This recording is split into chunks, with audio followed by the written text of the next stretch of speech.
thank Professor Balvinder Shukla ma'am, Honorable Vice Chancellor, and Program Director, Professor Ravi Kumar, and Dr. Jyoti ma'am and Dr. Shilpa ma'am for making this program happenable. So it is my great pleasure to introduce Ms. Samyukta Chamrapati. So before introducing her, let me give a brief about her. Ms. Chamrapati brings her with a wealth of knowledge and expertise in the field of wildlife conservation. Over the years, she has held significant roles, including campaign manager, wildlife at Human Society International, India, and a partner at FACTS, Forensic Advice Consultancy and Training Services. Currently, she serves as the head of forensics at the Wildlife Conservation Trust.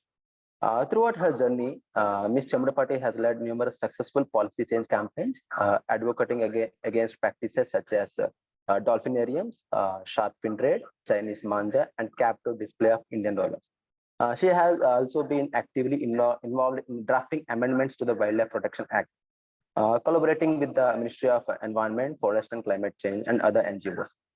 In addition to her campaigns and policy work, Ms. Chamrapati has conducted extensive training programs on international wildlife trade and animal laws for enforcement officials from various government agencies, including Customs Coast Guard, DRI, WCCB, State Forensic Department Police, and Telangana Forest Academy. Her expertise in forensic science, DNA forensics, and wildlife forensics has earned her recognition as a valuable resource in the field. So let's extend a warm welcome to Ms. Samyukta Chamrapati, ma'am. Thank you so much, ma'am, for your presence here. So the floor is yours. Over to you, ma'am. Thank you so much. It's a bit embarrassing to come back to my alma mater and have this long list of achievements listed out, but I'm humble nonetheless. I seem to have lost the screen. I don't see faces anymore. Is that? No, ma'am. I think you can check once again. You are visible and audible. Oh, okay, because I can't see anything. Yes, ma'am. It's on the top right corner. Go to view and then the gallery mode. It is in gallery mode. I'm only seeing. Okay. Yeah, I see a few more faces now. Okay, nice. Thank you, Ravi Kumar sir, who's been my mentor for several years, for having invited me back to do this for Amity. Very proud to do this for a college that was part of the formative years of my journey in this entire world of forensics. So, sir asked me to talk to the participants today about the scope, the international and Indian scenario of wildlife forensics and what the career scope is, right? So before we begin, of course, I'm sure you've already been doing 13 days long workshops. As I understand it, today is the 13th day or the 12th day? The 13th day. Sorry, sir, 12th? 12th day. 12th day. Okay, so and 3 more days to go. So I'm sure you've already been exposed to a lot of variety of forensics disciplines, right? Now, the interesting thing about wildlife forensics is it's kind of like the baby of all of these forensic disciplines put together. So everything in wildlife forensics takes a bit from these existing forensic disciplines, which are themselves subsets of pure sciences, and applies them to a purely wildlife crime scenario. Now, I'm not going to get into technicality of techniques. I'm not going to get into the technicality of this because otherwise we'll have to sit together for a month to understand this better, right? So what I will aim to do is to give you a surface level understanding of what all do we have to face, or what all does an investigator have to deal with when they talk about wildlife crime, and hence how does wildlife forensics help in those particular scenarios, okay? Just give me a second while I try and show my screen.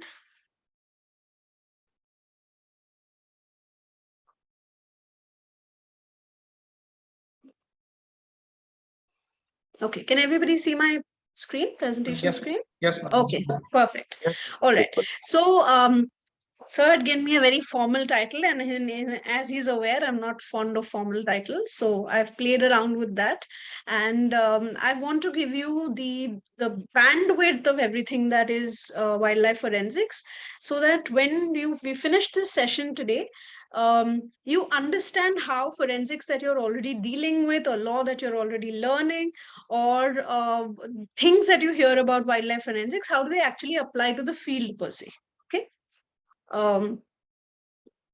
All right. So just to quickly brief you, the organization I currently work with is the Wildlife Conservation Trust.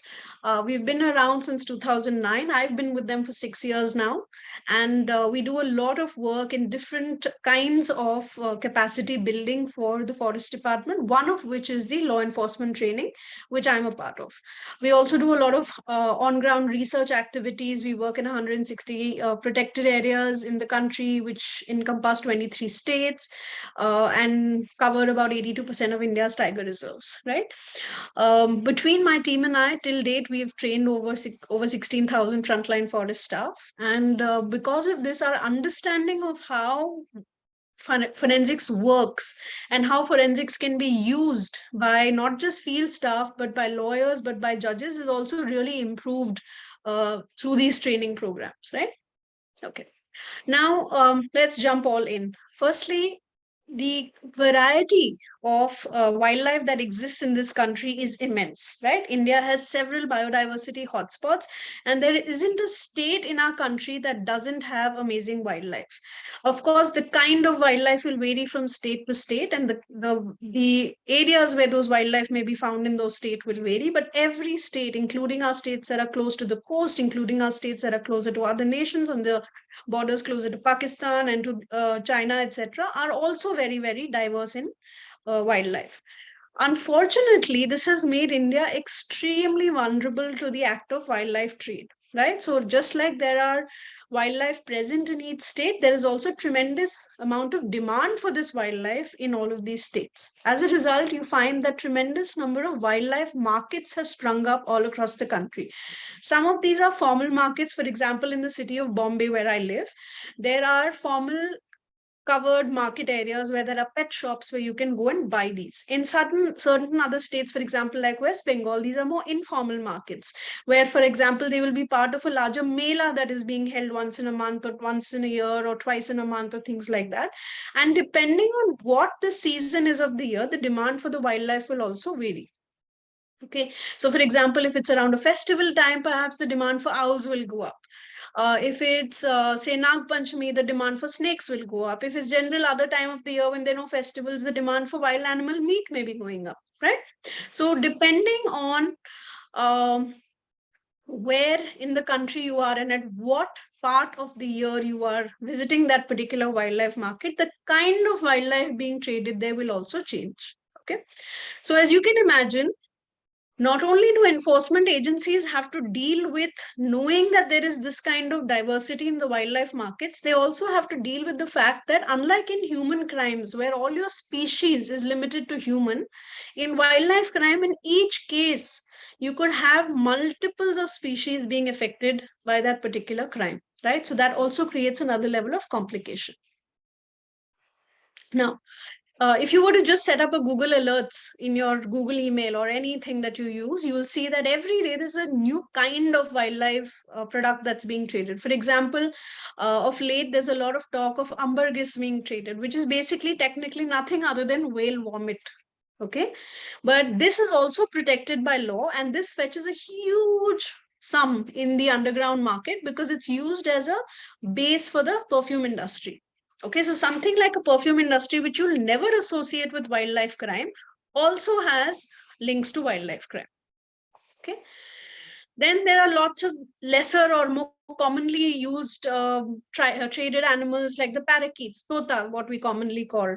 Okay, so those markets are very large. Then something as ubiquitous as tiger nails. We all think of tiger as the national, animal of our country, super pride. We're all placing a lot of pride in it, etc., etc. But the fact remains that every single part of the tiger, like the coconut tree, is in demand somewhere in the world. Okay, so at any given point in time, enforcement agencies are finding and busting rackets and arresting people and seizing large volumes of wildlife contraband from them. Unfortunately, what is happening is that a lot of this trade is pushing our species to the brink. Okay, and this not only applies to wild animals, but wild plants as well. For example, red sandals. I'm sure most of you have seen the movie Pushpa. Now, that movie was entirely based around the red sandal trade, right? The red sandalwood trade. Now, these plants and these species also become pushed to the brink of extinction as a result of this demand. Now, the sad part is that the demand comes very often from countries far, far away from India. But the people that are committing the crime are in these small pockets all across the country. So very often for the enforcement agency to establish those linkages also becomes extremely difficult. Nowadays, forensics is able to help in a lot of that linkage, and I'll talk more about how forensics is helping not just detect crime, but establish these trade linkages. But it's very, very important for all of you to understand that forensics is also growing as the crime is growing, right? So as the crime develops, the science is also developing to meet the needs of that crime detection. In a single raid, sometimes enforcement agencies can find, as you can see, this diversity and variety of species, right? There's pangolins, there's tigers, there's leopard skin, there's wild bison horns, there's meat of some animal, there's horns of some others, there's genital parts of some others. So this kind of diversity of species and the variety of species in itself is a huge task for the enforcement officers to deal with, okay? Again, forensics can help, but there are limitations to how forensics can help depending on where the science is or what kind of question is being asked by the enforcement agency to the forensic scientist. Okay. Now, why am I flagging all of this? It's very important for all of you to know that there are now reports by the United Nations Office on Drugs and Crime, also known as the UNODC, which categorically states that every year the monies that are made from the illegal trade in wildlife amount to the tune of $23 billion each year, right? Which puts wildlife trade as the fourth largest organized crime in the world, below only to arms, humans, and drug trafficking. Now, one step further information that has come up in recent times is that all of the money that is used in arms, drugs, and human trafficking comes from the illegal trade of wildlife crime. Okay. And very often the rackets or the people, the groups that are involved in human drugs and arms trafficking are also involved in wildlife trafficking. So it's become now a global scenario, global issue, an international cause of concern that if we don't clamp down on wildlife crime, we will never be able to clamp down on these other forms of organized crime that are also more, as serious, if not more. Okay, so these of late have become very serious. As a result, not just India, but internationally, there are large volumes of money being pumped into the detection of wildlife crime and the enforcement of wildlife laws. Okay, so now I want to give you actual visuals to understand what do we mean when we say wildlife crime. We've been saying wildlife crime, but what really is wildlife crime when we boil down to the basics? Okay, so what do you see in front of you? Any guesses? I'd like to keep this session interactive because otherwise you'll learn nothing. Okay, so anyone want to guess what this is? You can unmute yourself or you could drop a message. Okay, somebody sent a message saying turtles. Okay, all right, but where? Turtles where? Okay, Pranit and Diksha both have said turtles, right? But where? Why is this a cause of concern?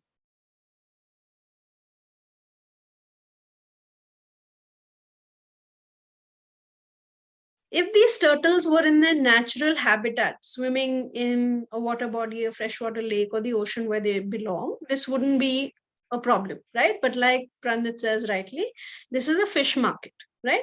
So if a turtle, which is a protected species, depending on which species it is, and whether it's found in India natively or not, we would have to then go in and arrest these individuals, book a case, and either rehabilitate these turtles if they were still alive, or if they were dead, send them to a forensic lab, have them identified as belonging to a particular species, present a case in court, book and run through an entire trial, hoping that that forensic report will substantiate the fact that this is a particular species of turtles that is protected under the law, right? So It's very, very important to understand that when we think of wildlife crime, very often people in their heads think shooting an animal or killing an animal alone is wildlife crime. Very often when I'm having casual discussions with people or conversation with people, the question when they ask me what I do and I tell them what I do, they're like, oh, you mean wildlife crime, poaching. But poaching in itself is a very large, it's like saying drug trafficking, right? It's a very large umbrella of things. So like that, depending on the species, the kind of demand there is for that species, where that demand is coming from, the form in which that species will be found, the volume in which that species will be found, the ways in which it will be traded, all of this will vary. Okay. Sorry. Okay. Okay. What's this?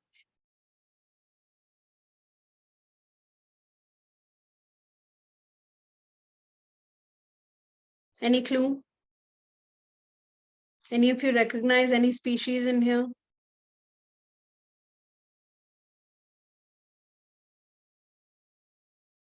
I'm sure some of you have seen many of these. I'm sure some of you have seen at least one or two of these on a regular basis.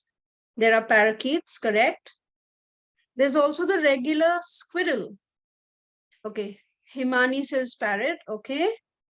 There's squirrels, there's kingfishers. These are regular animals that we see in our everyday habitat. So you don't even need to go to a jungle to find these animals, right? If you're sitting somewhere in Delhi, Bombay, any city, and you have a tree near your home, you're very, very likely to see a squirrel. You're very likely to see parakeets. You're very likely to see a kingfisher. If you live in a city, a mongoose, which is this animal here, is also very easily found, right? So wildlife crime is not limited to wild animals that live in wild spaces. It also occurs with wild animals that live in urban spaces, right? That occupy the urban areas like all of us do. So it is just as common in rural areas as it is in urban areas. Okay? Then what's this?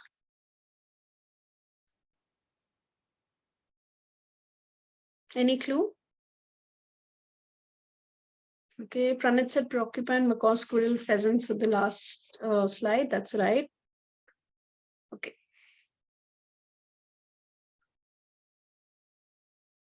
Okay. Now this, how many of you, by show of just raising your hands, have ever wanted to go to SeaWorld or go to a dolphinarium and watch a dolphin swim, or see a dolphin in captivity, or see a whale in captivity? We've all seen Free Willy and we've all been enamored by that, right? Okay. Now, remember that this is the backstory. This is the behind the scenes of all of those interactions with wildlife that we all aspire to have. Okay. So this is a whale hunting in Faroe Islands. Right now, what is happening here is that a large number of the mother whales are being killed off for their meat, for their blubber, and the younger calves will then be captured and taken to these whale shows to be given as part of dolphinariums, to be given as part of zoos, right? So very often when you try and visit these shows, you think that it is not connected to wildlife crime, but that also has a connection to wildlife crime. Okay. Now here are more Indian examples. Okay. On the left is a cheetal.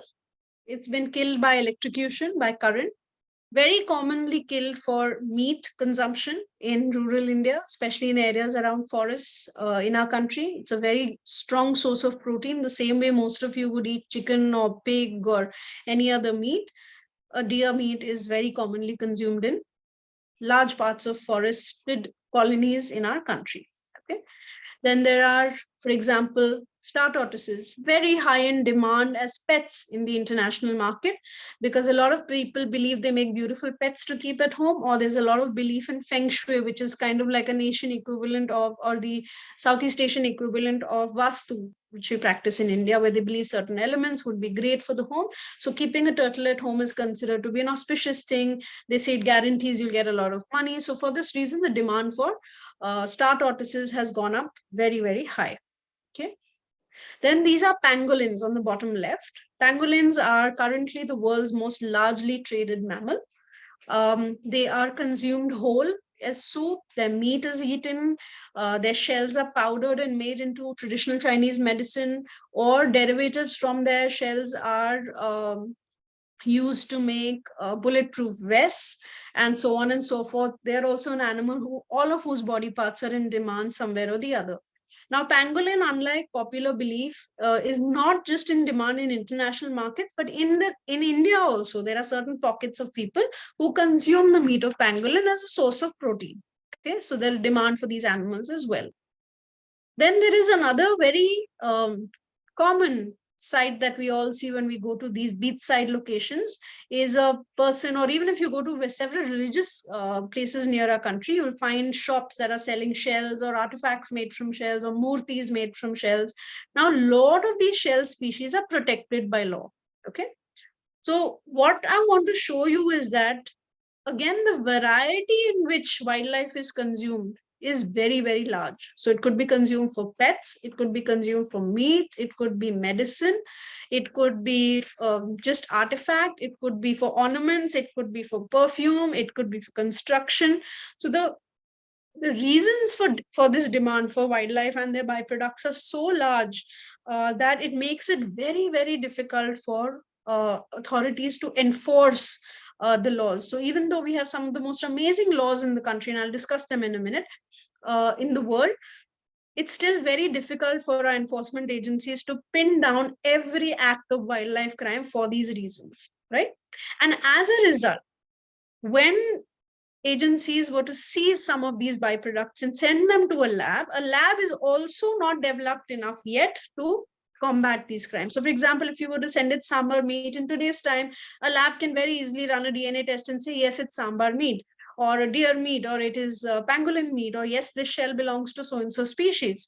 But there are still several species that are very high in demand in wildlife trade for which the labs have not yet reached the capacity which they are able to really do the analysis that is required by the enforcement agencies.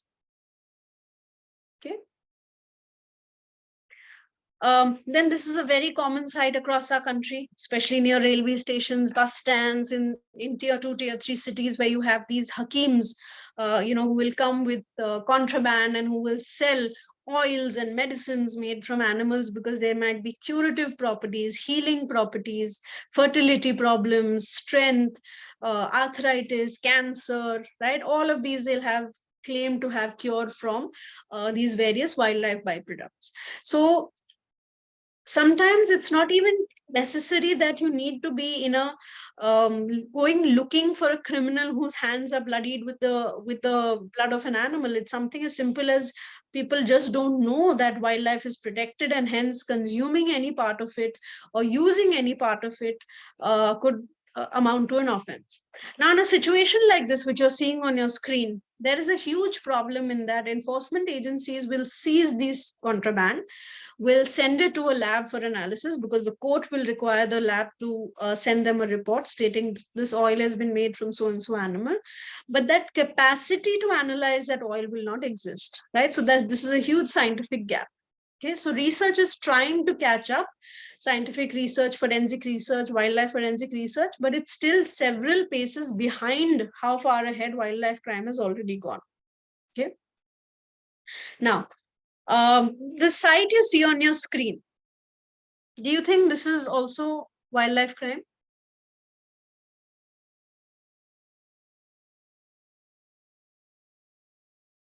Any thoughts?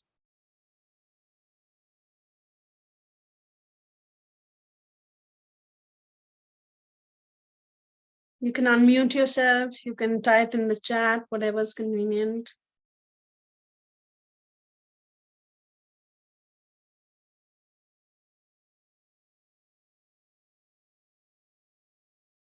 Sorry. Do you think this is wildlife crime, what you're seeing on your screen? So you can simply answer with a yes or no. That's also fine.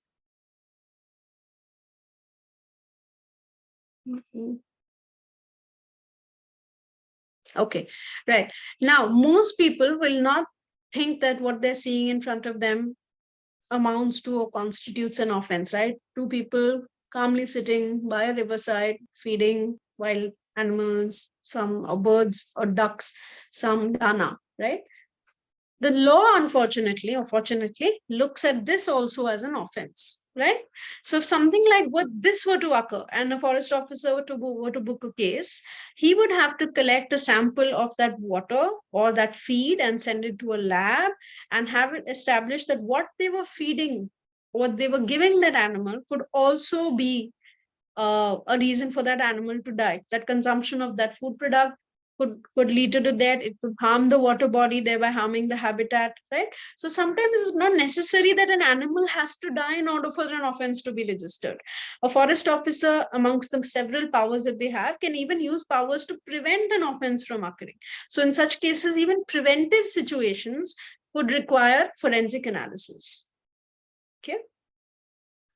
Then we have this, which is again very common, bird markets across our country, especially around, like I mentioned earlier, on Diwali. There's a huge demand for owls because there is a superstition in our country that slaughtering owls around Diwali appeases Devi and the Devis, and of course, then she will bless you with a lot of money. So wildlife crime is not restricted to any kind of need that makes sense. There are also these superstitious beliefs that still continue to drive large volumes of trade in wildlife. Yeah. Now, all of this is governed by two principal acts in our country, one of which is the Wildlife Protection Act and the other is the Forest Act. Okay. Now, when we talk about wildlife crime, especially the one that requires forensic analysis or has forensic evidence or requires any kind of evidence to be analyzed, we're principally referring to any crime that is registered under the Wildlife Protection Act 1972, because the Forest Act is far more straightforward in the sense that if anyone were to commit an offense, the officer has a right to book an offense, compound the offense, take a fine and close the matter. They don't need to take it to court. But all offenses, in fact, 99% of offenses that occur under the Wildlife Protection Act have to be presented in front of a courtroom, and hence evidence is required, and hence forensics is required in these cases. Okay. Now, the interesting part about how the Act plays out, and it has recently undergone a very, very important amendment. In December 2022, the amendment was passed and it came into force in April 2023, which is just about 2-3 months ago, right?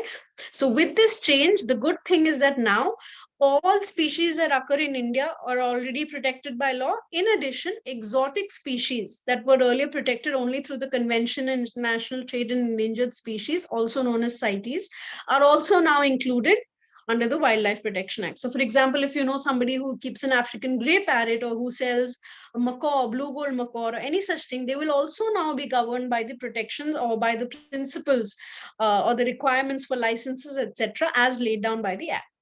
Okay. Now, what are the varieties of offenses covered under this Act? Hunting of wild animals, right? Picking or uprooting of plants that are protected under the Act, unauthorized entry into a space, using of a weapon in those protected area forests, illegal possession of an animal, transporting it, trading it, all of these will be covered under wildlife offenses. Then you could even purchasing without a license, selling an animal without a license, even these are included under the wildlife offenses.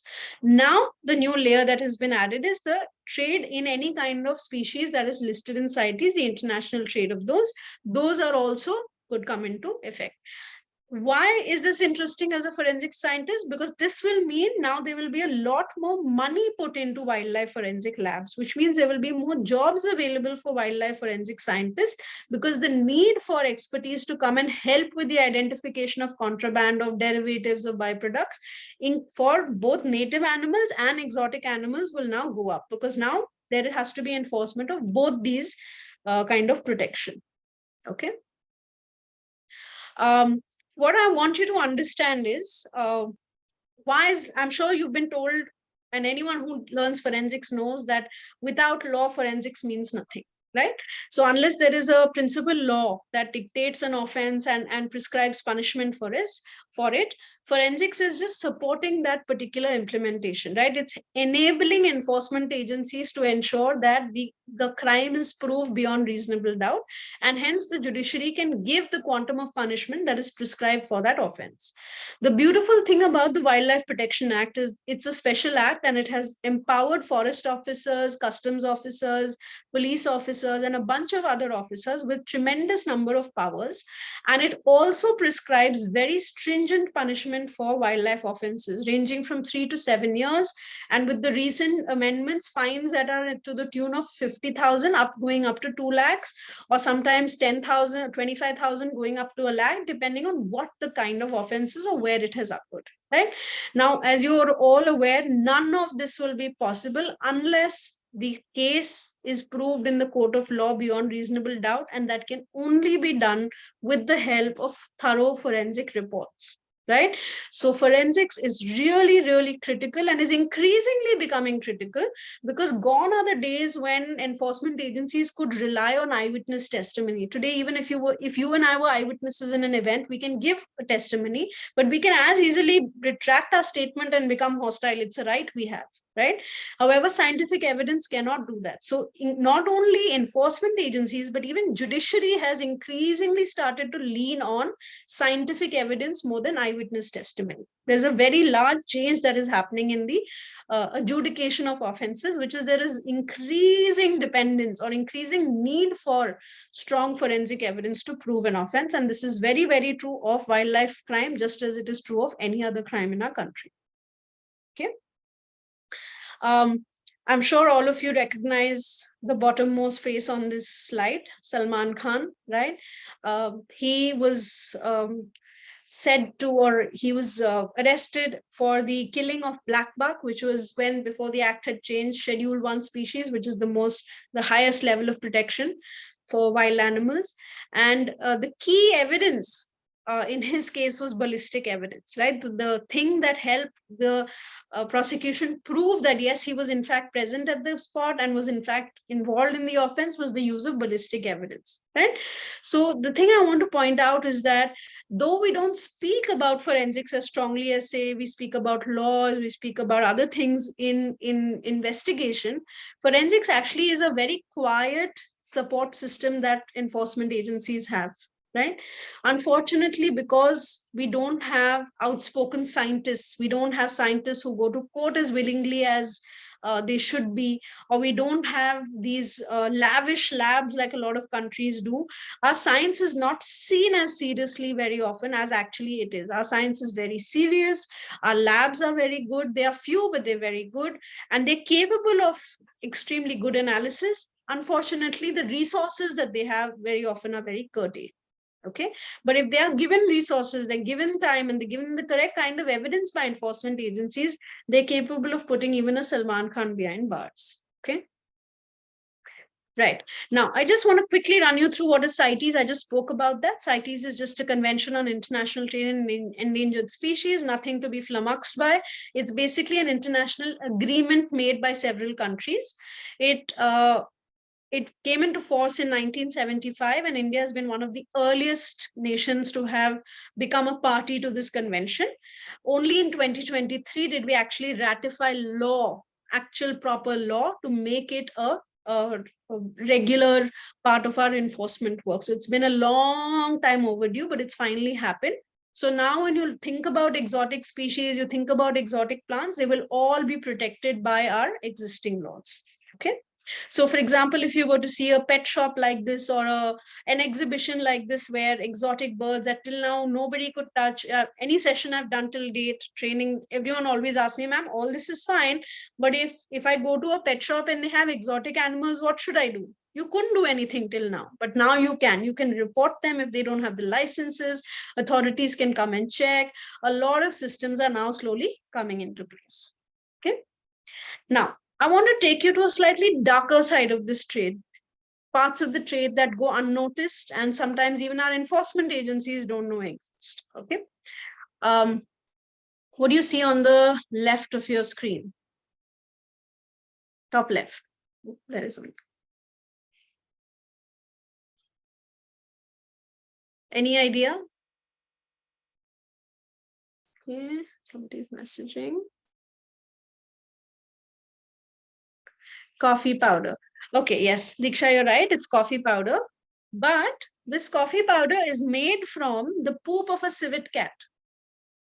Okay, it's the most expensive coffee in the world. The principle being that the civet cat in the wild, the civet cat would eat the bean, it would process it in its gut, in its intestinal tract, and it would then poop out the bean processed. And that processed bean would then be used by coffee making companies to brew this kind of create this coffee powder.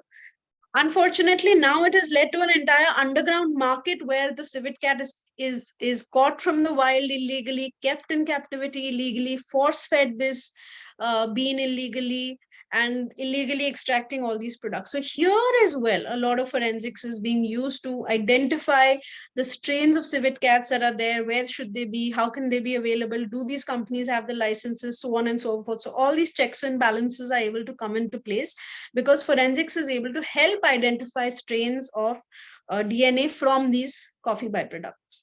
Okay. Then, for example, what's on the right?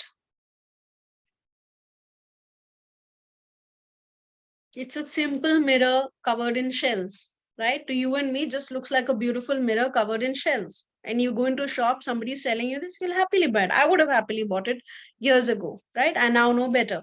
So several of the species that are used on this particular mirror and several like this are protected not just by Indian law, but also by international law, which means they cannot be traded for such things. Okay, so this again becomes a piece of evidence. It could involve international investigations, it could involve domestic investigations, customs agencies, police, forest departments, marine agencies.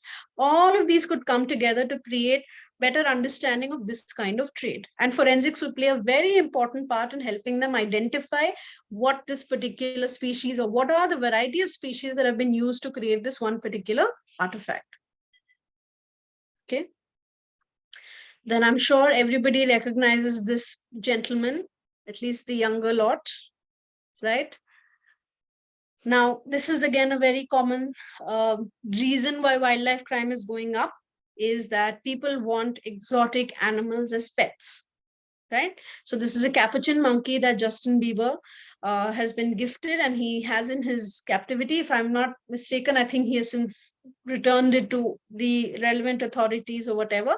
But this is a small part of wildlife crime where forensics has very limited role, right? Because there is no harm caused, because there is no evidence per se that other than the live animal, here forensics has very little role to play.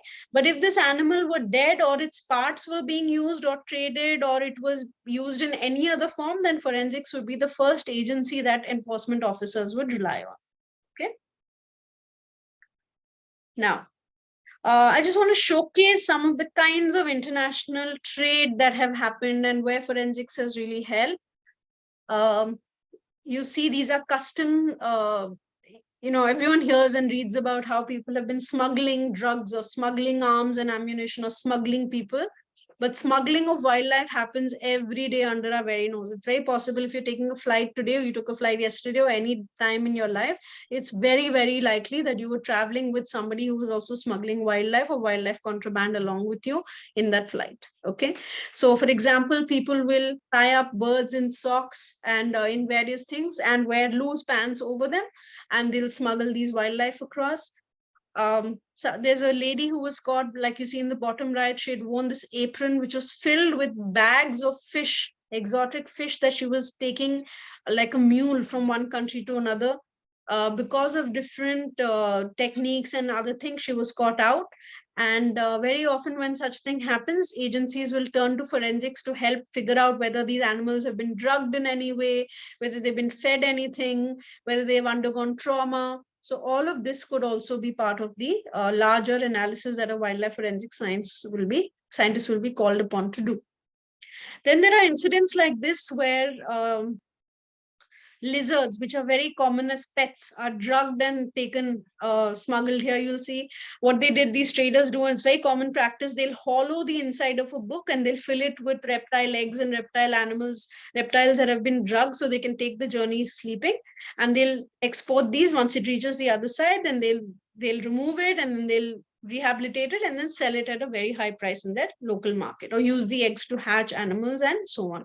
So here again, forensics would play a great deal of role, help identify if they were drugged, what kind of drugs were given, find fingerprints on these particular items that have been used, the book itself, so on and so forth, and help track to a particular offender. Okay. So with all of this background, I'm sure it's relatively far more easy to understand what kind of role forensics would play, right? So principally, there are two key things that, sorry, one second. Okay, there are three key things that a forensic scientist would have to help identify in any wildlife offense, right? One, of course, is the identification of the animal, because the entire investigation rests on that. The second is what kind of offense has occurred. And third, like we do in all offenses, is linking of a criminal to the crime scene, right? Linking the suspect to the crime scene. Of course, with the variety of crime scenes that exist in wildlife crime, like I just told you about, the kinds of evidence that may come to you will be very, very, very different. But all wildlife crime situations will require these basic analyses to be done in some form or the other. Okay. So depending on the kind of evidence there is, we would require some evidences like DNA, etc., that we do in regular human forensics also to be done.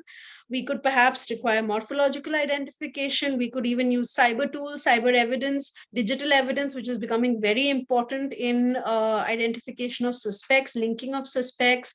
We could use camera trap evidence. We could use call data records.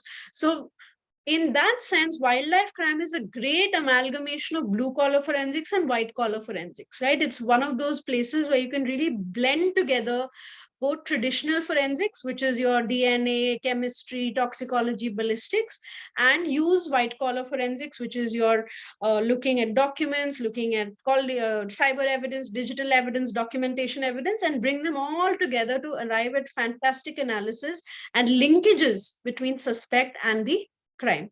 Okay. Now, some of the things that actually happen on ground. For example, if a forest officer were to find a dead animal like this, this animal could have died for several reasons. One, it could have died a natural death. It could have been electrocuted. It could have been fed a poison. It could have been shot. It could have been eaten by another predator. So all of this will be determined by a forensic veterinary examination, similar to your postmortems. Done by a regular forensic medicine doctor, it would be done by a veterinarian who has some amount of specialization in veterinary forensics, right? If there is suspected poisoning, or if there is suspected use of weapon or any other thing, then related evidence like the liver or the projectile would be sent to the relevant laboratory for toxicology or for ballistic examination. Same thing as happens in a regular human forensic crime would also happen here. Postmortem reports, very important in a court of law. Forensic examination of poison, if there is poisoning, or forensic examination of ballistic evidence, very, very important from a court's point of view. So here also, there would be very, very critical use of these disciplines. Then there are cases where there is no dead animal, but there is contraband only, which is parts and pieces of an animal in different forms being traded, right? So this entire screen you see in front of you is ivory in different forms. Okay, so even within just the trade of ivory, there will be multiple forms that will be traded, and it is very difficult for one single enforcement officer or even a bunch of enforcement officers to look at a piece of ivory and tell just by looking at it whether actually it is ivory or not. So here again, some fantastic techniques have been developed by forensic scientists in the country and internationally to identify ivory. And the interesting thing is, recently, there's been some research where forensic scientists in South Africa have actually looked at ivory, right? And they've done DNA analysis from a population profiling perspective. And they found that the maximum ivory seizures that occurred in South Africa over a span of 18 years or 10 years came from only 2 populations of elephants. two cities, Mozambique and another place. Okay, so that's how interesting the level of forensics is now getting, where we're able to pinpoint not just the fact that it's ivory, not just the fact that it's African ivory, but also where in Africa, which populations of elephants are being targeted for such ivory. So how this helps is this will enable enforcement officers, forest departments in those areas to ramp up enforcement efforts, to create better monitoring of elephant populations, to create better monitoring of trade of ivory, right? So these are very interesting developments in forensics that are taking place that are going to change the way forensics is used in the years to come. Okay. Then very common problem that Indian forest officers face is the trade of tiger skin. Okay, very, very common. Tiger skin, there are two markets. One is an entirely fake market of tiger skin. One is an actual market of tiger skin. Okay, so just for fun's sake, what you see on your screen, can any of you tell me whether these are fake or whether these are genuine tiger skins?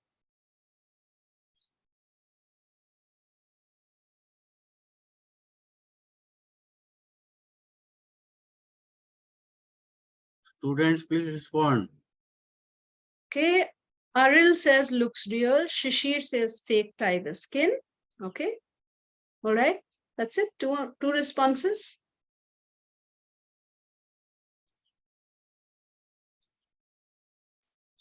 Any other thoughts? Hemani says fake. Okay. Mohan Sai says real. Diksha says one of them is fake, the other is real. Okay. Anything else? Any other thoughts?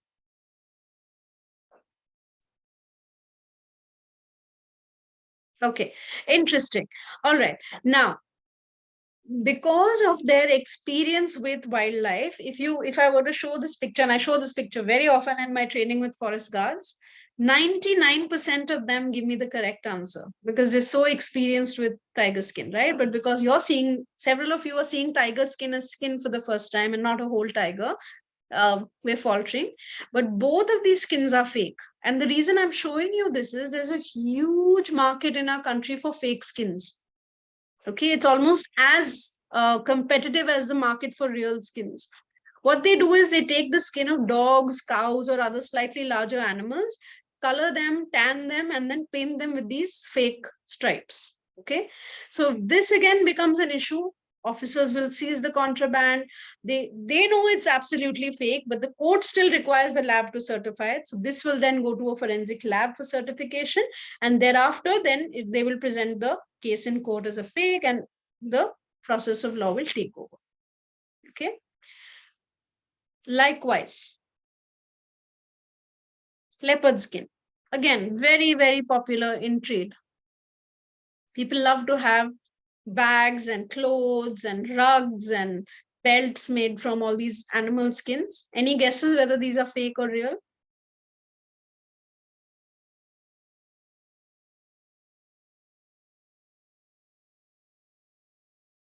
Okay, most Diksha, Kartike, Shishir all saying real, Aril Alam saying real. Correct, absolutely right. These are both real. Okay, so again, even though forest officer and you and I can both tell that it's real, the court will still need a lab to certify this. So here again, so any skin, any contraband, the lab will need to certify it. Thankfully, because of the way our DNA techniques have progressed and the way our morphology techniques have developed, a forensic scientist can very comfortably look at these skins, run them through basic examinations, and determine whether or not these are actual or fake. Okay. Then we have a whole bunch of things that you should know about, right? Pangolin trade, like I already spoke about. Here, very often, when the animal dies, a cause of death will need to be determined, which a forensic scientist will do. When there are skins, they will need, for the enforcement agencies will need to know whether it's real or fake for the court's sake, right? So that again, a forensic scientist can do. Now, in situations like this, where you're seeing the whole animal, it's alive, right? It's not dead, it's not a part, it's not a derivative, it's the whole animal. Here, 99% of the time, enforcement officers will not turn to a forensic lab, and they don't need to go to a forensic lab to have this identified. But if the same animal was in its skin form or its beak form or meat or any other derivative, then they would need the help of a lab. Okay. So in cases where the whole animal is seized, there they technically do not need the aid of a forensic lab, and the court also allows for that. But even if a small part, even a very commonly known, for example, if I were to find just the beak of the parakeet, and I know it's the beak of a parakeet as a forest officer or as a person who knows parakeets, it still will not withstand in court. I will still have to get the report from a lab in order to certify that it belongs to a parakeet. Okay, so that's the power of forensics when it comes to investigation. Okay, now, when we talk about wildlife crime, we can't speak only of species that come from our country. We have to talk about animals that are all across the globe, because the demand for wildlife products come from all across the globe, right? So what you're seeing on your screen on the left are 3 different kinds of byproducts of turtle species. Okay, all of them coming from one singular species, right? So very often a single species may be seen in different forms in different cases, right? In some cases, it can be seen as bangles. The shell could be made to bangles. In some cases, the whole baby form of the turtle is sold as soup. In some cases, just the turtle eggs are being consumed, right? So depending on where the market is, what is being seized, even the nature of the evidence that is collected by the forest officer or the police officer, the customs officer will be very, very different. So the forensic scientist has to think on their feet and has to be able to understand what kind of analysis to help the enforcement agency with in order to help them identify this animal. And obviously, each of these kinds of evidence will require different kinds of techniques to be used in order to arrive at the same analysis, right? Okay. Then there are these common other things that are traded in our country. You have mongoose hair brushes, you have tiger nail pendants, entire skulls of wild animals, the meat of wild animals, very, very commonly traded in the rural parts of our country. In fact, mongoose hair brush trade, there was a report that came out last year that said that every year, about 1 lakh mongoose are being killed every year to meet the demand for mongoose hair brushes. And the demand is for a reason as silly as several artists believe that the art made from mongoose hair is very nice. So hence the demand for mongoose hair brushes has gone up.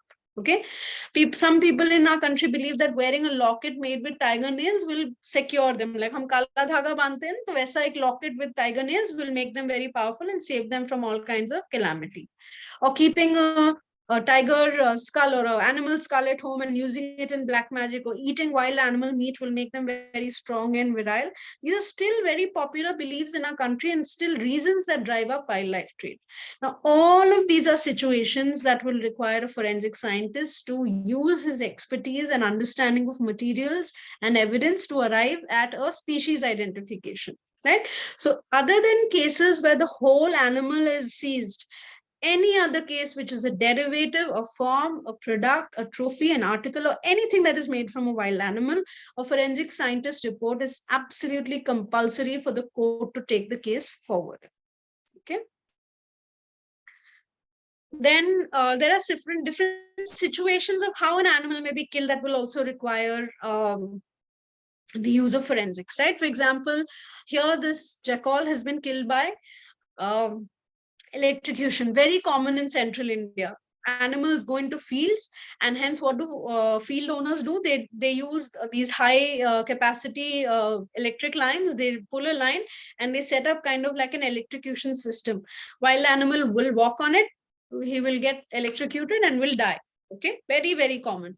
Now, when this happens, what do forest officers do? The body doesn't go to a forensic scientist. The postmortem happens. It's established that it died of electrocution.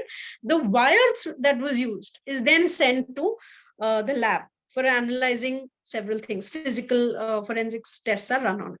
Okay. Then very common for wild animals to be hunted, especially for meat, using guns and several other country-made weapons. So these would then again require a ballistic analysis.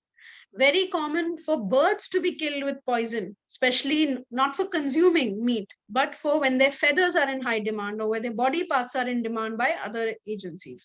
So in those cases, poisoning would be done, and then toxicology would come into play.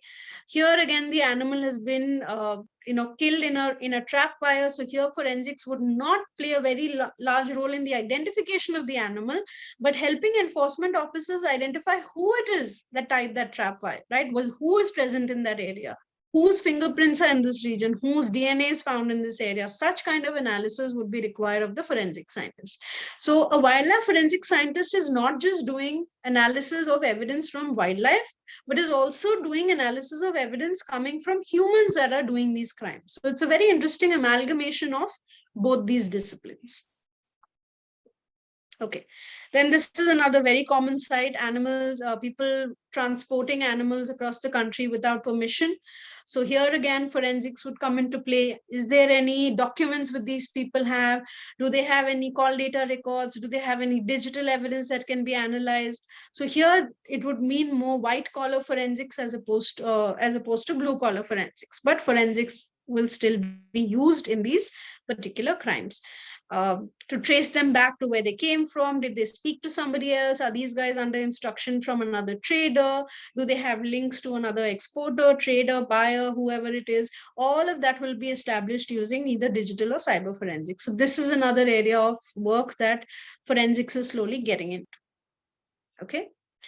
Then quickly, the last sort of realm of forensics, as it were, the suspect identification, right?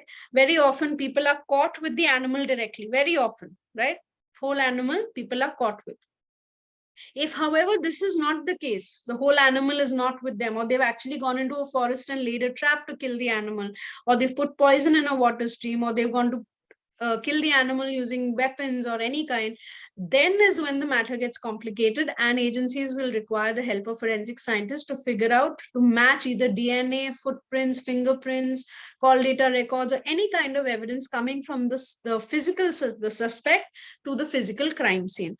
Now, while this is far more straightforward in police cases, in wildlife crime cases, this can be a very complex matter because it's very difficult to often find actually any evidence left behind by, or any trace left behind by wildlife criminals. Especially trained poachers are very good at kind of removing their traces from the forest. So this becomes a very complex part of wildlife crime investigation, but agencies are slowly catching up. They're finding newer and newer ways, newer kinds of evidence.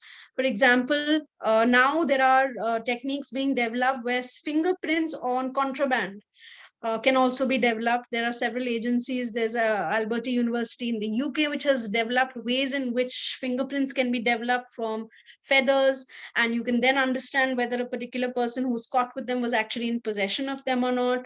Then we also use digital evidence like this, which is the camera trap evidence. Person is walking with a rifle in a forest, understanding the digital stamps on this camera trap, verifying whether or not this evidence has been tampered with in any way digitally, etc., like we do with regular human crimes. The same things are also being now used in wildlife crime investigation.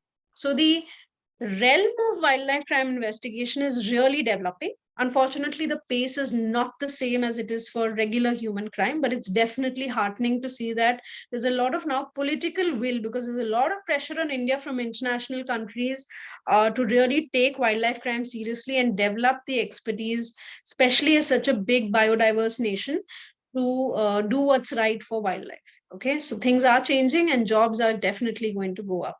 Okay. So the last bits of information I want to leave you with is there are handful of labs that do analysis for wildlife cases. For morphological examination, there's only WI and Dehradun. There's the WCCB, which is the Wildlife Crime Control Bureau. There are labs now under the Zoological Survey of India and the Botanical Survey of India that can run DNA and do morphology. And there is SACON, which is a recently developed lab, which is the Salim Ali Center for Ornithological and Nature Research in Coimbatore. Okay. If it's wildlife related, if it either requires DNA or it requires morphology, depending on that, these labs will be chosen. However, thankfully, because ballistic examination, toxicology examination, document examination, digital evidence examination are already happening at several CFSLs and FSLs. Forest officers have the power to approach these CFSLs and SFSLs to conduct investigations of evidences other than that pertaining to the animal itself. Right. So for toxicology, for example, they can choose to go to a lab in their state that has toxicology units. For ballistics, they can do the same. For digital, they can choose to go to a CFSL. So depending on what their need is, they can choose to go to these labs. But as far as species DNA and morphology is concerned, there are very limited labs currently that are able to do these analyses. Fortunately, like I've been saying since the beginning of my lecture, there is a National Wildlife Action Plan 2017 to 2031, under which there is tremendous language in letter and spirit that promises to develop forensic capacity, especially to deal with wildlife crimes. Okay, so definitely the country is going in that direction. For example, the latest most lab to have started up is the RFSL Nagpur, which is a regular RFSL. They have started now a separate wildlife DNA unit. Similarly, Karnataka is also going to set up its own dedicated lab. Maharashtra has also got the sanction. They're just waiting to start the work on it. So slowly every state is heading in that direction where they're setting up wildlife specific labs. So these jobs are definitely going to go up, interestingly. Okay. Other than that, if hardcore research is not your thing, or hardcore working in a lab is something that doesn't interest you, then in addition to WCT, there are a bunch of organizations which I have listed on my screen that you could look at working with to really understand wildlife crime better. You could do internships with them. WCCB offers some very, very interesting internships that I encourage all students to apply for. You could also now intern with the Ministry of Environment and Forests in the wildlife cell. They also offer internships both in winter and summer season. You could work with any of these organizations and WCT, which is where I work currently in the long term, to really improve capacity. And when I say improving capacity, it could be scientific capacity, it could mean physical trainings to improve the understanding and the use of law. It could be to develop kits that frontline staff can use. It could be to train judges or to develop reference material for judges. In any form or fashion, there is more brains required, more efforts required in overall wildlife forensics to really push the science to the capacity it can be.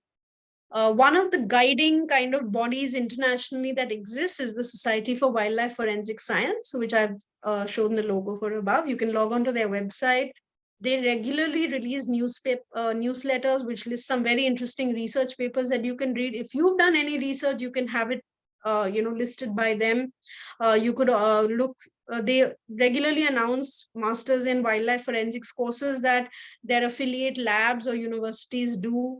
They regularly hold conferences that you can attend and participate and present papers in.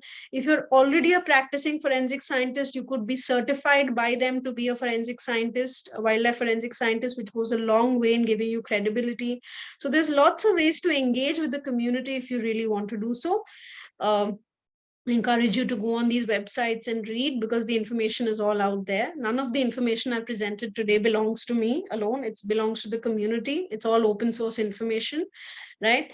So feel free to ask for more information. I can help with more resources, but these generally, if you were even to just go onto all of these organizations' website, you'll see the kind of work they're doing to combat wildlife crime.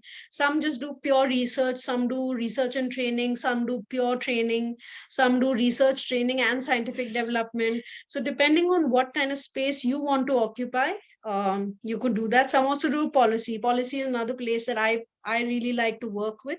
I'm not a lab person. I don't enjoy sitting behind a lab and mixing chemicals and running results. I like to be in, frontline, talking to staff, training them, helping decipher the science for them, translate the science for them, helping work on policy. That's where my interest lies, which is why my career graph looks the way it does. But if working in a lab really interests you, then the opportunities are plenty and definitely going to keep going up. And another institute that I haven't listed here, but which is a must for all of you to look at, is WII, Wildlife Institute of India. They have India's oldest In fact, it's listed in the list of labs that I gave you. All the list of labs that I've listed here could also be places of employment or internship for all of you who are interested. WI Dehradun being the premier institute amongst these. CCMB Hyderabad, I know, regularly offers internship programs as well. So you could reach out to all of these organizations and understand the science better, understand the need better, train yourself better to become part of the solution, right? I think in conclusion, what I really want to say is that I think what's important to remember is that just like with traditional forensics, with human forensics, you're helping a judge and the community understand, is the human life better? Do we need to look at the crime more seriously, or do we need to look at the crime as not something important? The same way you're doing with wildlife, is just that with wildlife they can't speak their own case, they can't cry their own foul, right? They can't call their own yellow card and say, hey, so and so harmed me. So you not just by doing this work are helping give a voice to the voiceless, but you're really helping combat a crime that is extremely serious but is not as understood as it should be, right? So I definitely think there's a lot of scope for work in this area if it's something that interests you. Okay, so with that, my presentation is done. If there are any questions any of you have, I'm happy to answer them. So dear students and researchers, that was an excellent talk from Samyukta ji. I think the students have a lot of curiosity and questions because this is Yes. something new that they are being taught. I mean, Right. nobody has talked to them in detail as Samyukta ji has done, covering all aspects of wildlife, trade, trafficking, and forensics, and giving you a nutshell of the research and career opportunity. So I think there should be, there will be a lot of questions. So Okay. questions, dear students, from your side. Stop sharing my screen. And I can make this presentation available, sir, and you can share it amongst the participants. It's all open source information, so no problem at all. Sure, ma'am. Sure, ma'am. Thank you so much, ma'am, for such a wonderful Arjun, session. wait for the questions. Yes, sir. Just I'm about to ask the participant for the questions only. Yes, yes. Students, if you have any questions, queries, just put on the chat box. Okay. Diksha says, what would be the eligibility for the internship program in the labs? Diksha, you'll have to individually log on to each of the labs website and see what their cycle of, like for example, the ministry has recently accepted a bunch of students for internship for the winter session, right? So every year, I think they do 2 sessions. So lab also, depending on which lab it is and what kind of program, the eligibility, I don't think would be more than, or would be basic. You need to have finished your school. I mean, bachelor's or master's you need to be pursuing. Most labs would have that. If it's a CCMB or a WI, usually they will entertain people who are doing their masters because they don't have the resources to entertain all bachelors, but definitely masters if you're doing, they would be happy to entertain you for an internship. There's a formal process of application that they host on their website that you can check and use that to apply. Yeah, hope I've answered that question. You're welcome, Diksha. Ma'am, I have a query. Yeah. Like, as we know, in some parts of India where tribal population is more like Chhattisgarh, etc. So I heard, I'm not sure, like I heard that it is okay for them to hunt since it has been practicing from ages. Okay, so I'm glad you asked that question because this is something that a lot of people don't know. But it's the Wildlife Protection Act very categorically talks about this, that hunting is prohibited generically. Okay. However, if there is a tribal group that is recognized by the government as being tribal, living as a tribal group, not as a schedule, not as a SC/ST who recognize themselves as tribal but have given up that status. No, authentically tribal groups living in that area, registered as tribal communities, for their personal use, personal consumption, they can hunt. Okay, so for example, if I'm a tribal person, okay, and I want to eat deer meat for my personal use, I can hunt a deer. But I cannot hunt the deer, consume the meat, and trade the skin. Okay. Yeah, so that's Yes. the distinction you need to understand. So if I hunt the animal and eat the meat, the skin doesn't belong to me. The skin belongs to the government. All wild animals by default belong to the government. So if I've been Yes. given a special permit or a special license, I have to comply to those special permits, special license, special concessions, conditions. It's not a blanket ma'am. permission. It's not a blanket allowance for me to keep or eat those.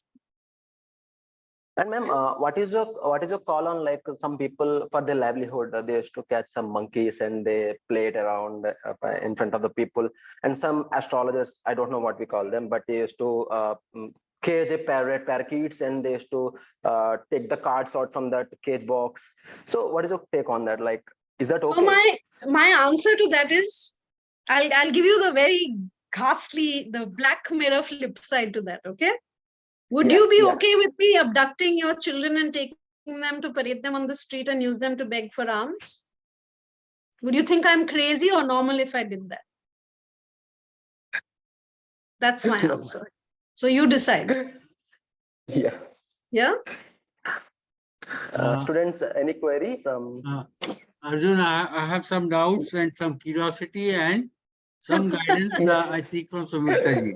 Sure. So 1 second, I'm just going to quickly answer 2 questions that have come in, and then I'll. Okay, open sure, the sure. floor. Please, please. Okay. Students, So just, Rituparna Connor says how to distinguish between a real and a fake animal skin. Ritu, it's a very simple rudimentary test, at least at the very basic level, is that very often when they make these fake skins, what they do is they color them.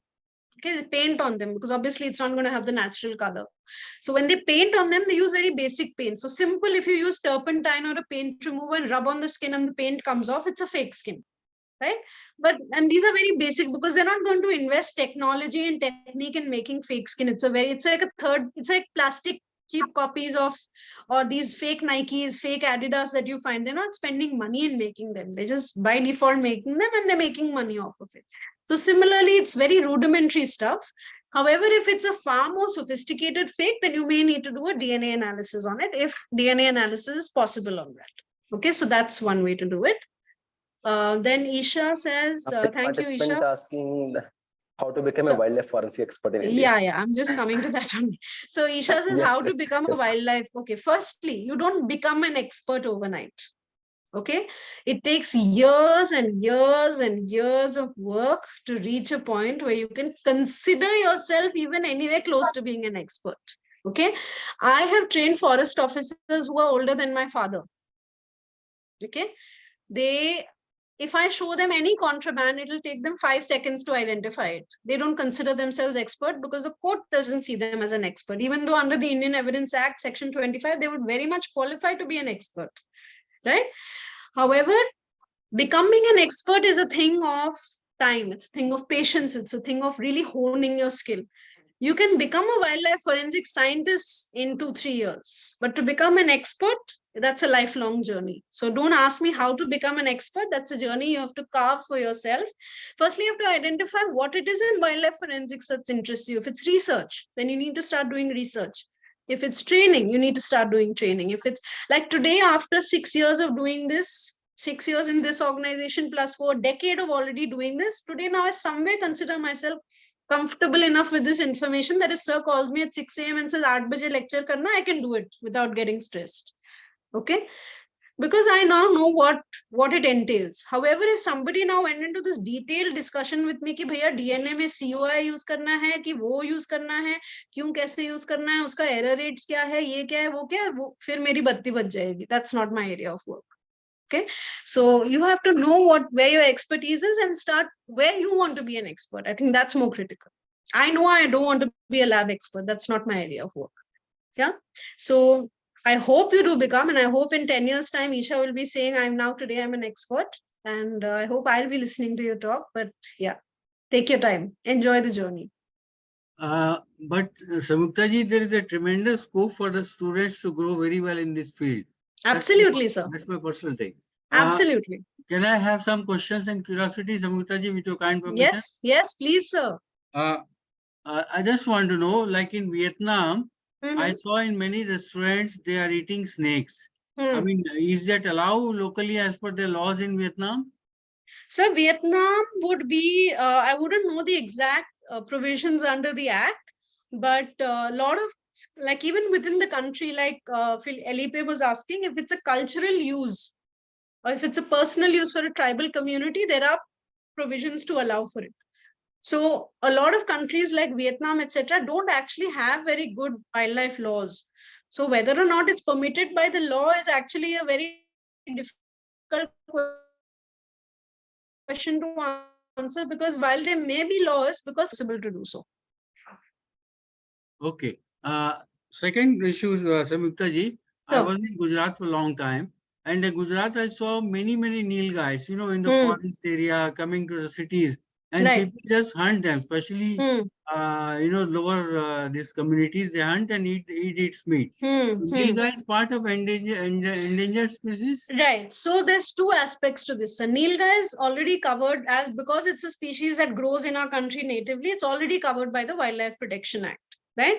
However, the central government has powers under the Wildlife Protection Act from time to time to declare certain species as vermin. Right. So about 5-6 years back, they ran this exercise, especially when the monkey, the wild boar, and the Nilgai situation had gone out of hand. They allowed for states to write in submissions saying that which of you wants to declare what species for a specific time period as vermin. That would allow them the power to hunt that. However, broadly speaking, nilgai, any animal that grows is found naturally in our country, is already protected by law, which means that nobody can hunt that animal except with special permission. So that special permission, unless it was granted, they couldn't have done it under that, but otherwise it would have been, it is an offense. Okay, one more curiosity. See, forest lands are very huge, very, Mhm. you know, difficult terrains. Yes. Do we have enough number of CCTVs in forest land, ma'am? So we don't. In fact, what we usually use is in like the CCTV in urban spaces. In forests, they're known as camera traps, and camera traps are put up only seasonally. They put up when they know that tiger numbers, or say a particular female has had a litter, and they want to check on her in that particular area, or there's been a kill of a particular animal and they want to check whether the tiger is coming, eating, or other animals are eating, or other these things, or has it been poisoned by a villager. They want to make sure that it's not one of those accidental things. So only then camera traps are deployed. But otherwise, like you said, our forests are vast, the terrains are very, very difficult. Forest guards don't have the wherewithal to go and put camera traps everywhere. Governments don't have the money to give camera traps for every square inch of the forest. So even now we rely on understanding a very small part of the forest and hoping that that represents the larger protection across all forests. Okay, Samyukta ji, one last curiosity. This Sure, sir. African kunos, they're Hmm. not adjusting to, you know, the Kuno National Park or Indian climate. So that's a very controversial question. It's not wildlife crime, but Okay, I'll answer. fine. Okay, Yeah, I but got I it. mean, so it's interesting because experts on the subject say that when the cheetahs were brought into Kuno, they factored for a certain amount of mortality, which is bound to happen. So we have to, what they say is that you'll have to wait for 15 years to see whether or not they've adjusted, because it's too short a time period to even to understand whether it's been a success or a failure. Because mortalities and births are both a natural part of any animal living in any landscape, whether here or anywhere. But you'll have to wait for 15 years to see whether this translocation was actually a success, how well those animals adjusted to the natural habitat, how well the communities adjusted to those animals. There's still a long time to go. So, Yeah, thank yeah. you. Thank you. Thank you, sir. Yeah, over to Arjun. Yes, sir. Ma'am, can I ask a last question? Sure, please. Yeah, actually, like when you acquire, like when you seize the tusks or horns, whatever it is, or skins. So what would you do with that things in the? Are you when asking seize scientifically or the process of what the the process, like Okay. More of like the investigation process? I'm point of asking view. about the Right, right. process. So very straightforward. When, say, for example, if I am somebody from whom an item has been seized, made from ivory, okay? Why would a forest officer come to me? Either he has got a tip off, or I'm going through, say, a customs, like an airport, and through the scanner, it has been picked up that I'm carrying some kind of contraband. right? However, I have been detected. The only next step is for them to book a case against me, seize this item of evidence from me, whether it's ivory tusk, whatever it is, send it to a lab for analysis and identification as belonging to this thing, and book a case and produce me in front of the court. Okay. Then when I'm produced in front of the court, and on the basis of the report that comes in, the judge will take his or her call as to what has happened. And that sample, other than the small part of the sample that was used for analysis, will eventually be returned to the forest department, and the forest department is required to burn it. Okay, they're not allowed to keep it. Okay, unfortunately, what happens is that our trials take so long that we still have stockpile of these things that are sitting waiting for that judgment to come. After That's that what, only can it be destroyed. Okay, which is why you don't hear of the destruction so much. But interestingly, recently a lot of the governments came together to burn ivory stockpiles. It was international news as a showcase to say that we don't care about ivory as a byproduct, to us the animal matters, right? So a lot of people said it was stupid. They should have used that ivory and sold it in the market and raised money for conservation. That's like saying, children who are freed from slavery should then be made to work again to create money. It's kind of like, perpetuating that same wrong belief. Right. So when, unfortunately, I find, it's my personal and professional take, that when we have far more sense when it comes to crimes that affect humans, but when it comes to crimes that affect animals, we lose our sense of semblance a little bit. So yeah, so technically that contraband has to be burnt once the judgment is made, but till such time it will continue to be case property and stay in the custody of the court or the officer to whom it is entrusted. Yeah. So what will happen, like if the skins got decomposed or got destroyed while the proceedings? That's okay. That is an understanding. See, the understanding is when the court is giving, say, for example, I'm the forest officer and the court has given me custody. It is understood that I'm not taking personal custody. I'm taking custody of it as a government officer. If the government is not giving me the resources to maintain it in ideal conditions, it is going to decompose. That is not my responsibility. That is then the state's responsibility. So no action can be taken against me personally. But if I was entrusted and I did not take it to the lab and hand it over, and I didn't do what was required to be done by me as an individual officer, then yes, action can be taken against me. Yeah. Ma'am, one question is on chat box. Let me read it out. Yeah. Ma'am, what's your take on the forest land getting converted in agricultural land for farming, and also the cases of animals going rogue in few regions?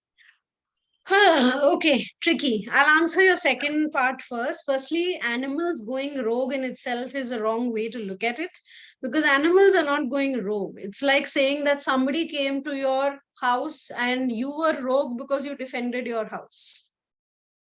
Right? So they are in their habitat. Unfortunately, like you were saying, forest land is slowly getting encroached into and getting converted to agricultural land. So the space available to wild animals is really, so if 10 years ago there was that much land, today perhaps there's this much land. And if the animals that were in that much land are that many only, or they've continued to grow. So, but now suddenly they are required to only live within this much land. They're going to obviously get out of this much land, right? Because to them, they don't see borders.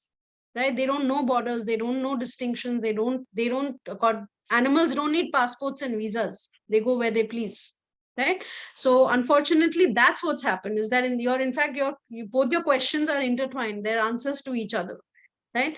So going rogue is a byproduct of the fact that animals' spaces and habitats are shrinking. They're losing the inviolate space that used to exist back in the days when perhaps we were kids or our parents were kids, where there was a large volume of distinction between forest and human habitation. That is slowly shrinking.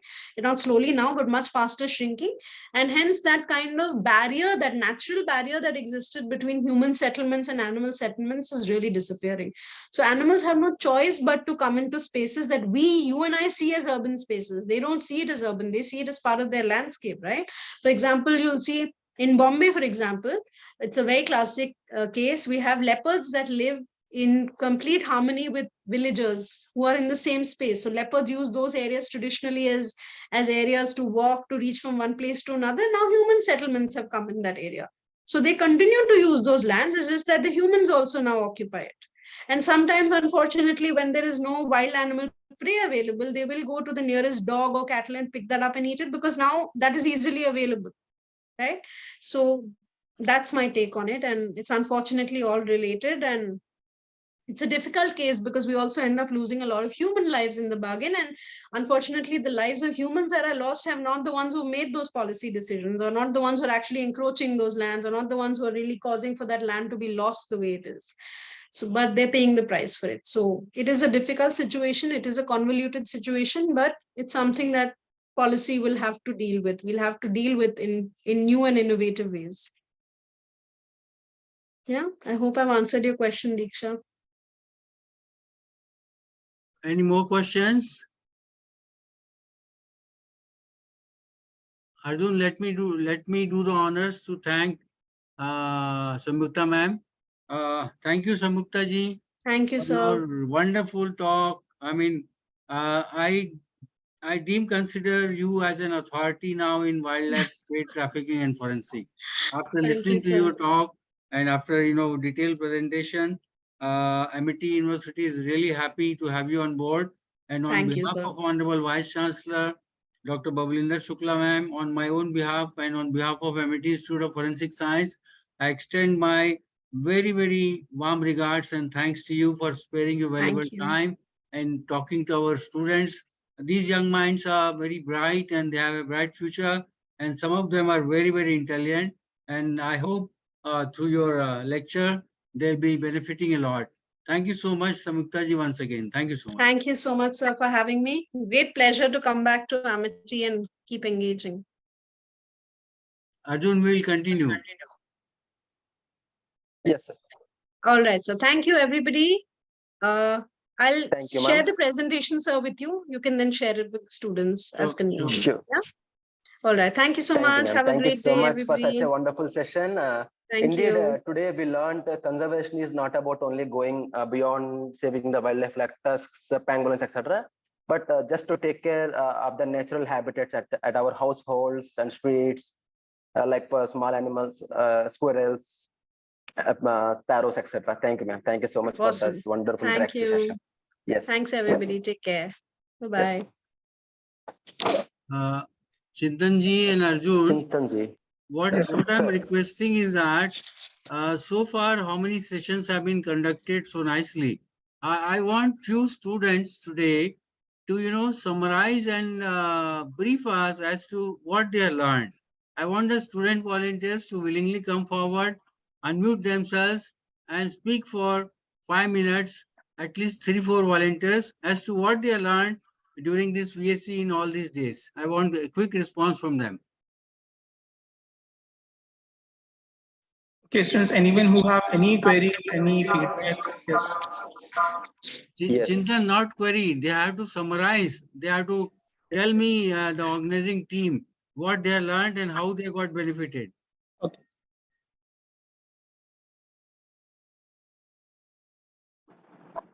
Come on, volunteers. This will showcase how committed you are and whether you were attending regularly or not. Come on, students. Today is the 12th day, and till now, what you have learned. So, of course, there is no use if you are not coming forward and what you have learned till now. There is no use of conducting this 15-day session and by bringing those many speakers, guests, etc. So come forward.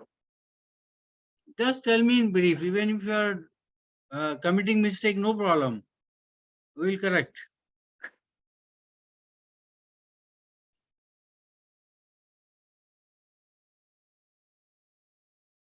Okay, then I'll call names, then you have to respond. Okay? I leave it up to you. You want me to call your names?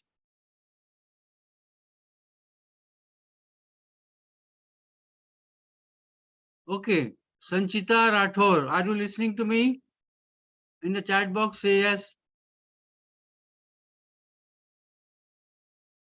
Sanchita Rathod. Sanchita, are you listening what I'm saying? She is saying yes. Yes, sir. Okay. Now, Sanchita, unmute yourself. Otherwise, I request the admin to unmute her and let Sanchita speak what she has learned on all these days.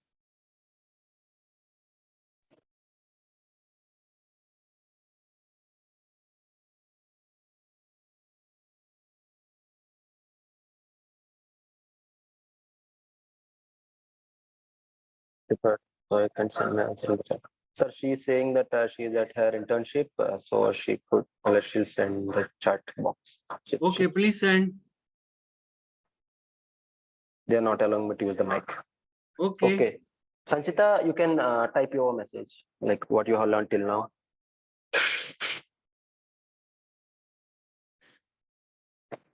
Participants can unmute now. They can speak, no problem.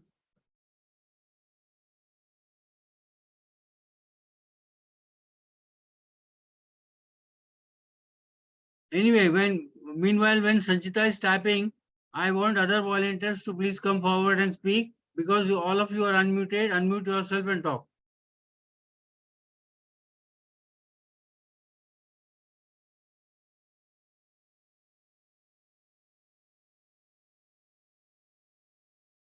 Okay, Muskan. Muskan, are you listening to me? Muskan Bangre.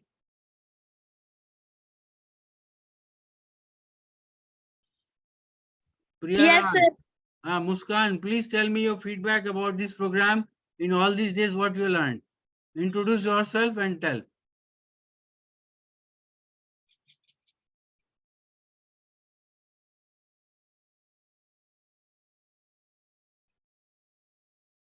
Video on करने की जरूरत नहीं है, अपना mic on करिए, बताइए.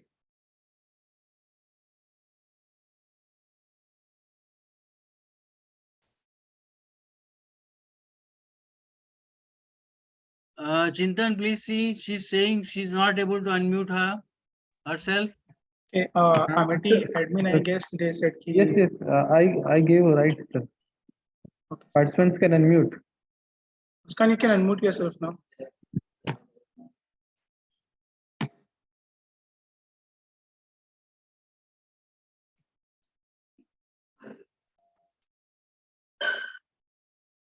Muskan, unmute yourself and speak.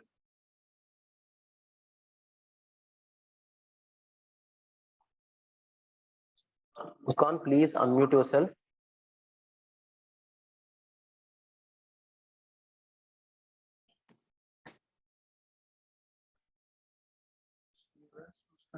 I guess she was there. She left the meeting, I guess, sir. Okay, please note down her name. We'll call for her explanation. Okay, sir. Anybody else?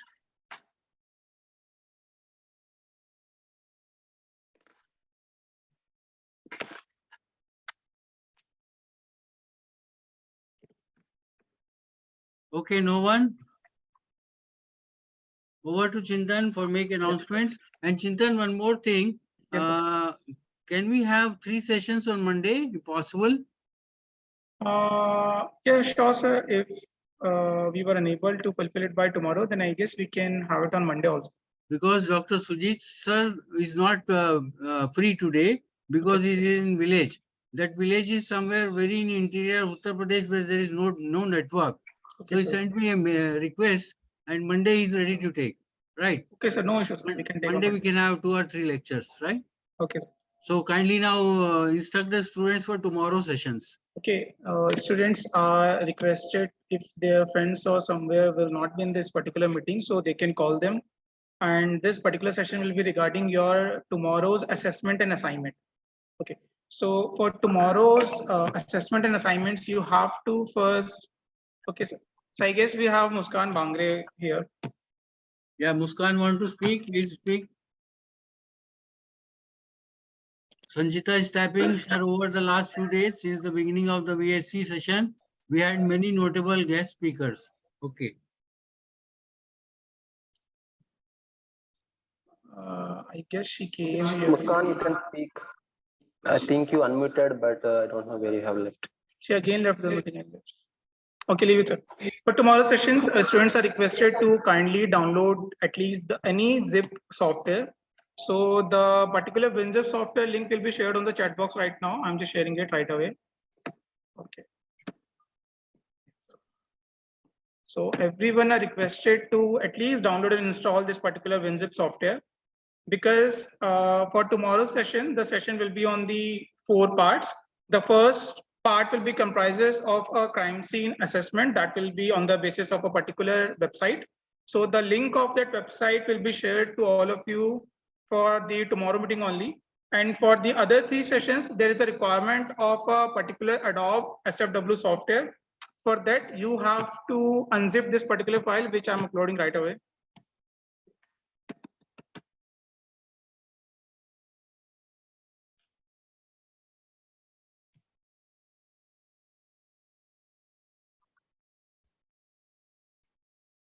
Okay, so the file is named as the Flash Player. You all are requested to download this particular zip file and unzip it by using the WinRAR or any zip file archiver. You all are, again, I'm saying to everyone, you all are requested to download this particular file, which is named as Flash Player, which contain basically 3 files for the Mac, Windows, and Linux operating system. And you have to install this Flash Player for the tomorrow's assignment and assessment. This is the mandatory for everyone, and everyone should have your own laptop at least. It will not work on your mobile phones. Chintan, if some people are not downloading it, they are not responding, they will not be given attendance, they will not be given certificate. Okay, sir. Okay, for sure, sir. This is the mandatory thing, students. You have to download and have it on your system for the tomorrow's assessment and assignments. No further detail will be shared after this particular session. And we don't want any hearings from your end key, we were not in the meeting or we are busy somewhere else. So you all are requested to download this particular software and extract it by using a 7-zip. Okay, and according to whichever operating system you are using, you can just put it on an install mode. You have to just double click it and it will automatically open up. Then the files regarding the case study will be shared by the particular associate of the tomorrow session. Like if we have a 4 session tomorrow, so 4 case study will be given to you. And after an interval of 50 to 55 minutes, you will have a different case study. So this particular Flash Player will be given to you for the virtual environment of the case study, which you have to assess it and write it in a Word and document form. You have to summarize the crime scene, you have to solve the crime scene, and whatever findings you are getting, you have to write it in the doc or PDF format, anything. And you have to upload it on a particular link, which will be shared tomorrow only. So for today's, your part is to just download this particular zip file and install it on your system. I guess I make myself clear, sir. If anybody has any doubt, unmute yourself and ask Chintan sir, he will explain. Because tomorrow's session is important. It is, just to give you practical insight into what all you have learned and empower you in a nice scientific way. And Chintan sir, kindly share for tomorrow's timings also. Okay, so tomorrow's meeting will be initiated by the time of 1 to 2, 2 to 3, 3 to 4, and 5. It will be till 5. 1 to 5 will be our sessions. So sharp 1 o'clock they have to join. Yes, sir. With their particular software and systems, they have to be here. The first session, I guess, will be conducted by Jyoti ma'am. So she will be shared the particular first case file with them on that particular session, and they can start the assessment then. Chintan, there was some question in the chat box. We have to download the. Okay, we have to download the software. Yes, you have to just download this particular zip file. First, you have to download the software from that particular link, which is the WinRAR or WinZip. You have to download it and install it on your system. If you don't have any, unzip archiver. And after downloading that particular WinZip, you have to open up this Flash Player file. Your first part will be downloading the WinRAR software, and second will be open up this particular file. Not able to download this software. Okay. Somebody if you were not able to download, just write on a Google download WinRAR. Just write it in a Google download WinRAR. I'll type it. Chintan, they have some problem in downloading it? Will they have some problem in no, downloading? sir, no, sir, no, sir. They have to just select their particular operating system and version. That's it. Sir, is it okay if you share the screen and show them? For sure, sir. I'll share. Sir. Then it will be helpful for those for all the students. Just share your screen and tell them.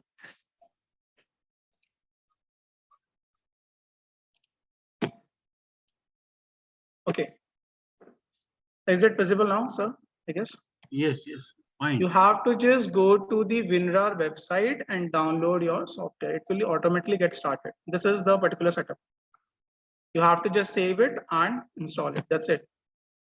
This you have to do. Just go on that particular link, click on this WinRAR 6.22 English 64-bit software particular link, and it will be automatically get started over here. After this, you have to open this file, Flash Player, which I shared in the chat box. You have to double click it, or you can extract it.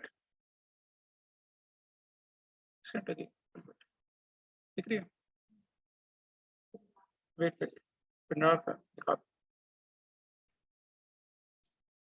Wait, sir, just a... Okay, yes, now it's visible.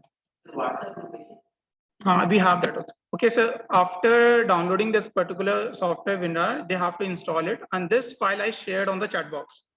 You have to right click and extract it over here. The 3 files will become, which will be Linux, Mac, and Windows. Now, according to your operating system, you have to just run the setup. That's it. That's it. This should be on your system. फिर से एक और share करना पड़ेगा.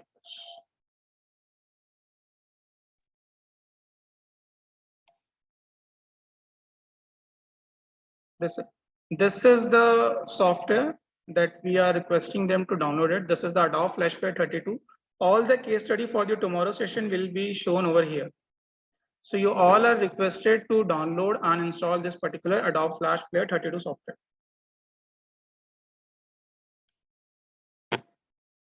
Anybody has any doubt, just clarify yourself now. Because Chintan sir has given you very nicely all the instructions. First, you have to go to that particular link which contain WinRAR or WinZip. You have to download it. You have to install it. Then you have to go to that particular flash file. And then you have to extract it or open it normally by double clicking it. And you have to install the particular operating system Flash Player. That's it. If you have Windows, then the Windows one. If you have Linux or Mac, then the Linux or Mac zip file. And this particular software will not be work on the Android devices. So be sure to have at least your system. You will have the 4 case study for the tomorrow sessions, and all are requested to fully analyze them, assess them, and make your interpretation on the doc or the PDF format and submit it by 5. So tomorrow session will start sharp at 1 o'clock. 1 to 5, sir. And somebody is writing Mohan Sai Pai. Can you send the flash player again? If you are opening this folder, name Flashpoint, Word app code is visible, something is right. If you are opening this folder named Flash Player in Word app code, why you are opening it on a Word app? You have to open it by using the WinZip. WinZip or WinRAR. You have to open it by using WinZip or WinRAR. First, you have to download WinRAR. I'll just type it. Share. Yeah. I'll share it again, sir. Wait.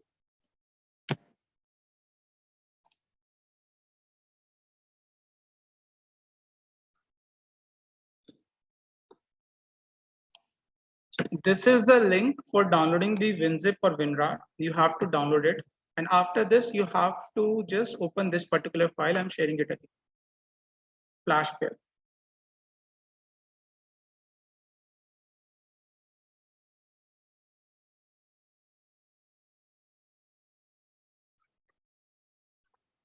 It is getting uploaded, sir. Again, all the students are requested to first download the WinRAR software. After that, just unzip the file. Okay, I reshared it. Karthik, I reshared it. Again, the same information also will be forwarded to the WhatsApp group. If you have any issue downloading this particular file, so we will share it over there also.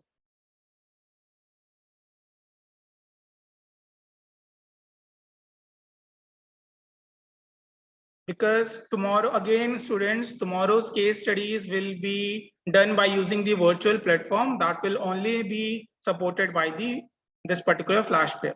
So you all are requested to download and make your system ready for the tomorrow's assessment. Again, if you have any query after this particular session, so you can write it on the WhatsApp group also. We are free to support you over there also. But be sure to make everything ready before 1, I guess, 1 before 1 for the tomorrow session. By sharp 1, the session will be started. And this is the mandatory thing. If you didn't submit your assignment and assessment form, you will not get your certificates also. And attendance will not be counted. Yes, sir. Any more questions, students?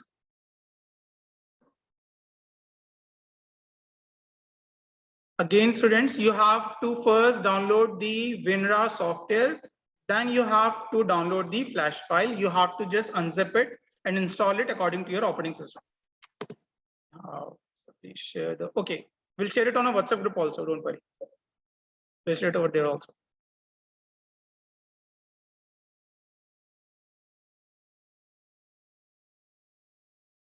Tomorrow's session again comprises of the 4 case studies that have been taken by the different volunteers. So you all are requested to make your flash player ready for the case studies. The case files will be shared by the associated volunteer for the particular session. You have to just assess the case, you have to interpret the data, and you have to make the doc or Word file for your findings. And at the end of the session, you have to upload it by using a link. The link and the case study files will be shared to you by 5, before 5 for the tomorrow's meeting.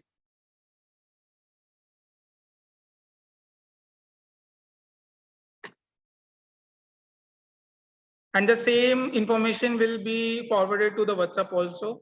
Don't worry, we'll share over there also. After downloading everything, 3 folders showing up. Now we have to open them or just leave them. No, okay. If you are using the Windows operating system, you have to just double click on the Windows one. If you are using Mac, then the Mac one. If you're using the Linux, then the Linux one. I'll just show it over again. This is the flash player you are getting, and these are the 3 files. If you're using Windows, then you have to double click on the Windows. If you're using Mac, then Mac, Linux, or Linux. Like this have to be there on your particular system. We will give you a particular case study that you have to open for the tomorrow's session from over here. File and open the case. That's it. The case file will be shared to you before tomorrow's meeting. You have to just open the case, you have to browse, and you have to just go to the case. That will be shared on the tomorrow's meeting.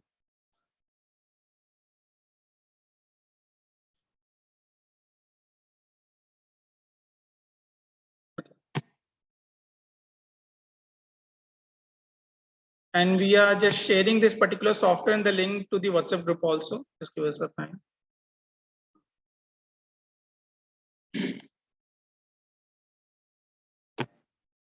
Over to Arjun. I think we can close the session.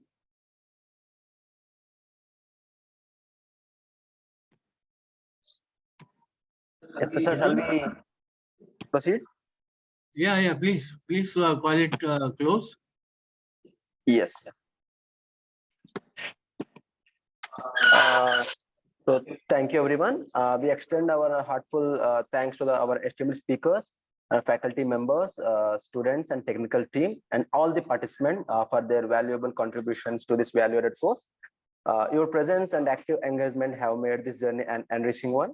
Let us carry forward the knowledge gained from this course and apply it on our respective fields, striving towards the betterment of forensic science and wildlife conservation. Thank you all once again, and we wish you continued success in your endeavors. Thank you. Thank you so much. Kindly tell Team MET to close.